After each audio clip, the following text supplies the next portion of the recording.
ስለ ክርክሬም የምመልሰውን አውቅ ዘንድ እመለከታለሁ።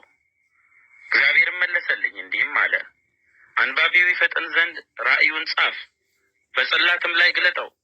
ራእዩ ገና እስከተወሰነው ጊዜ ነው፣ ወደ ፍጻሜውም ይቸኩላል።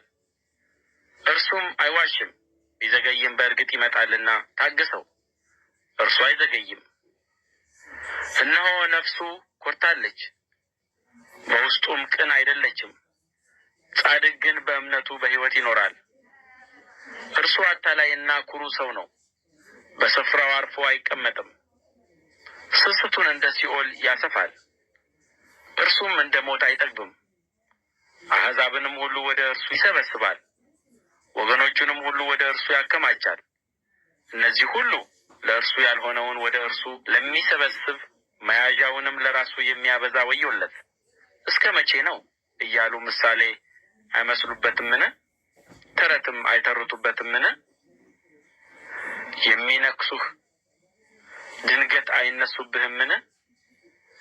የሚያስጨንቁህም ይነቃሉ፣ ለእነርሱም ብዝበዛ ትሆናለህ። የሰውን ደም ስላፈሰስህ በምድሪቱና በከተማይቱ በእርሷም በሚኖሩ ሁሉ ላይ ስላደረግከው ግፍ አንተ ብዙዎችን አሕዛብን በዝብዘሃልና ከአሕዛብ የቀሩት ሁሉ ይበዘብዙሃል። ከክፉ እንዲድን ጎጆውን በከፍታ ላይ ያደርግ ዘንድ ለቤቱ ክፉ ትርፍን ለሚሰበስብ ወዮለት። ብዙ አሕዛብን አጥፍተሃልና ለቤትህ እፍረትን መክረሃል፣ በነፍስህም ላይ ኃጢአትን አድርገሃል። ድንጋይም ከግንብ ውስጥ ይጮኻል፣ እንጨትም ከውቅር ውስጥ ይመልስለታል። ከተማን በደም ለሚሠራ ከተማንም በኃጢአት ለሚመሰርት ወዮለት።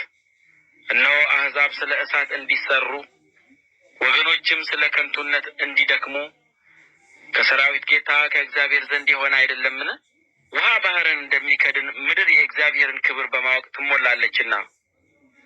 ኀፍረተ ሥጋውን ለማየት ባልንጀራውን ለሚያጠጣ ክፉንም ለሚጨምርበት ለሚያሰክረውም ወዮለት። በክብር ፈንታ እፍረት ሞልቶብሃል። አንተ ደግሞ ጠጥተህ ተንገድገድ፣ የእግዚአብሔር የቀኙ ጽዋ ይመለስብሃል። እፍረትም በክብርህ ላይ ይሆናል። የሰውንም ደም ስላፈሰስህ በምድሪቱና በከተማይቱም በእርሷም በሚኖሩ ሁሉ ላይ ስላደረግከው ግፍ በሊባኖስ ላይ የሠራኸው ግፍ ይከድንሃል፣ የአራዊትም አደጋ ያስፈራራሃል። የተቀረጸውን ምስል ሰሪው የቀረጸው ለምን ጥቅም ነው?